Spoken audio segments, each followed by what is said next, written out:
Good morning. Welcome to unit number 3, where we will be discussing about AC signals. So far, we have studied DC circuits.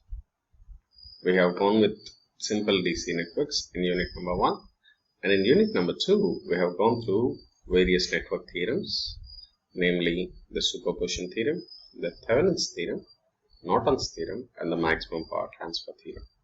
We have seen how these theorems can help us to analyze the circuits. In unit number 3, we will discuss about AC circuits. So in today's class, I will discuss about the introduction to AC circuits, how they will be represented, the AC signals, how they are represented.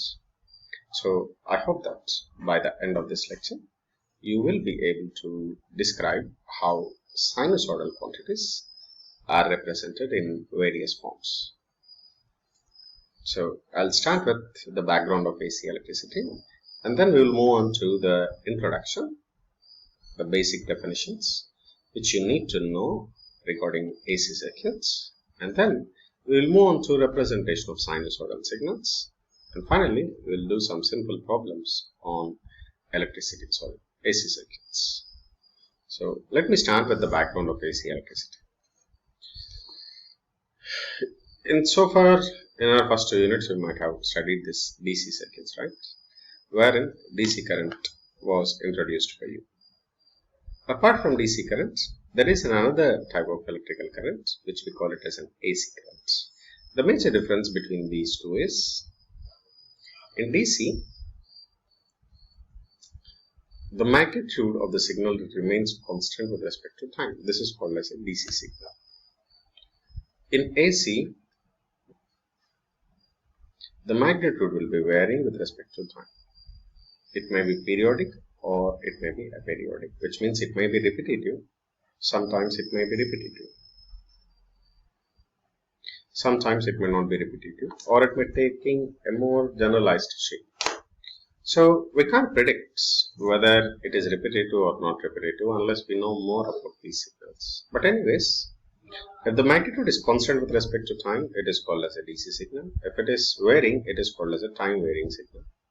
And if it is repetitive, then we call it as an AC signal, alternating signal. Now,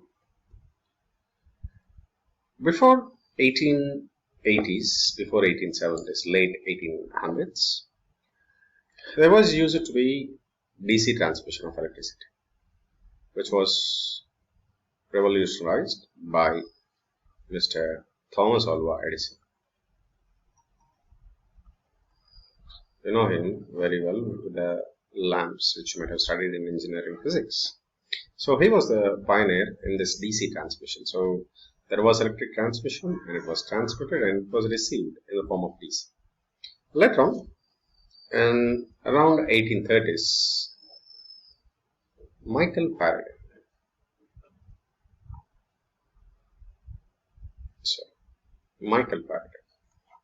he is the guy who has introduced this concept of AC. He observed that when a conductor cuts a magnetic field or is placed in a magnetic field, then automatically it experiences an EMF, which means EMF is induced in the coil or the conductor. This was first observed by Michael Faraday. So that's why he's called as the father of magnetic fields, electromagnetic fields completely. So Michael Faraday introduced this concept of EMF inducing, particularly when a conductor is placed in a magnetic field. But the mathematical proof and the mathematical equations were given by Maxwell. Somewhere in 40-50 years later, there was solidly, the equations were derived, the equations were framed by Sir Maxwell. And later on, Nikola Tesla, he took it forward and he developed this concept of, earlier he used to work in this DC transmission itself, Nikola Tesla, under this company, Edison company, but later on Nikola Tesla, he opposed this concept of DC, not clearly opposing. He was into this AC transmission, so he was one of the most profound engineers who has put this AC transmission and AC systems into force. After introduction of this AC transmission and AC generation, so we are used to this AC systems. Even now also, we do employ AC system. We do employ AC generation, we do have AC transmission, AC distribution and AC consumption. Not your cooling AC, it's AC signal consumption. Most of the loads which we do have at our homes, they are of AC loads. It doesn't mean that we don't have DC transmission. We do have DC transmission, but it is limited nowadays. Even loads also, you do find very small loads which directly take DC. Most of the loads are of AC loads. So this was the history behind this AC introduction. When, who, where. This all happened in America. So Thomas Alva Edison, responsible for DC, and Michael Faraday, who introduced, developed by Maxwell and utilized by Nikola Tesla. Okay, so this is what I wanted to mention here. See, AC was discovered by British Michael Faraday in 1831. He noticed that a conductor rotating in parallel with a magnetic field, it generates a constant electronic flux, and this can be utilized to do some sort of mechanical work. Okay, and this process is called as electromagnetic induction. And a few decades later, Maxwell, James Clerk Maxwell, he expressed this discovery with mathematical equations, which are the foundation stones for our electromagnetics. And this concept was taken forward by Nikola Tesla, who has brought revolutionary changes in the electricity transmission systems. Okay. So after going all through this, and I predominantly say that we have been utilizing AC from the past century very widely, and the AC stands for alternating currents. As already said, in DC we will be having a signal whose magnitude is constant with respect to time. In DC, the signal will be constant with respect to time. This is DC. Whereas in AC, the signal will be fluctuate, or it can be like this, or it can be like this. Okay, these variations, these are called as time varying signals.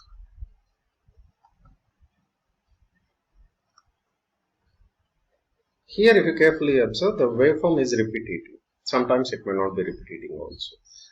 If it is repetiting, we call it as periodic waveforms, which means they do have some repetition. Okay, or they can be non-periodic also. Just like it is continuously varying, but we are not able to identify the pattern properly. And the circuits in which this type of AC currents flow, those are called as AC circuits. Okay, and in AC circuits, the voltage, the current, and the power, they may be varying with respect to time. There is no guarantee, but they might be varying with respect to time. Most of the times they might be varying. Okay, so there are different types of periodic signals, AC signals, but predominantly sinusoidal based AC signals, they are used for transmission and distribution of electric power. Try to remember this one. Sinusoidal based AC signals, they are used for transmission and distribution of electric power. Now these are the different types of signals. Now if you carefully see, this is a sinusoidal signal because it resembles like a sine wave. Okay, and this is a complex wave. Okay, and this is a triangular wave, and this is a square wave, and you can have sawtooth wave also, and you can have pulse wave where there will be a pulse, again off, again on, again off, again on. So these are the different types of AC waves. The patterns, they will be different for different wave for different signals. Electric transmission is done using this one, whereas this is generally used for, these are used for signal generation in the communication side. So it depends upon the application, which AC signals you will be using. Okay. So moving on to the definitions. See, this is a sinusoidal signal. If you carefully see, if I take this one as the reference point, now this is your time and this is your magnitude. Now this is a sinusoidal signal. If you carefully see, one full cycle is referred to as 360 degrees. One full cycle, which means the time taken for one complete exhibition of a pattern. It is called as cycle. This is one cycle, and one cycle is equal to 360 degrees. Understood? Now, so coming to the basic definitions now. What do you mean by cycle? Cycle may be defined as one complete set of positive and negative values of alternating quantity which repeats at equal intervals, and one complete cycle is equal to 360 degrees electrical. And the next one is periodic time. The time taken by the alternating quantity in seconds to complete one cycle is called as periodic time. So now this is one complete cycle, right? So what is the time taken? That is called as a periodic time. It is usually represented by the symbol T. Okay. And next is the frequency. In other words, 1 by time period is called as a frequency. Or in other words, it is for 1 second. Let us suppose this is 1 second. How many full cycles have been completed? For 1 second. So how many cycles have been completed? Not full cycles. Number of cycles per second is called as a frequency. And its units are hertz. There are two types of frequencies. One is hertz, represented by the symbol here, and is given by 1 by t, where t is a time period, the time taken for one complete cycle. Okay, f is equal to 1 by t. There is another one also, which we call it as an angular velocity, represented by the symbol omega. Okay, which is equal to 2 pi f. Okay, this is hertz, this is angular velocity or angular frequency, we call it as, and this is radians per second. The units are. Okay, you should remember these terms, these equations till your final year. And so what do you mean by cycle? A cycle means one complete pattern. And the time taken for one complete cycle is called as time period, and inverse of time period is called as a frequency. And if it is multiplied by 2 pi, it is called as angular frequency or angular velocity. Okay, so having said this, now we will move on to the representation of sinusoidal quantities. Okay, so how to represent a sinusoidal quantity? There are various ways of representing sinusoidal quantities. But before that, let's take a small break. I'll close this video and I'll start in a new video regarding the representation of sinusoidal quantities.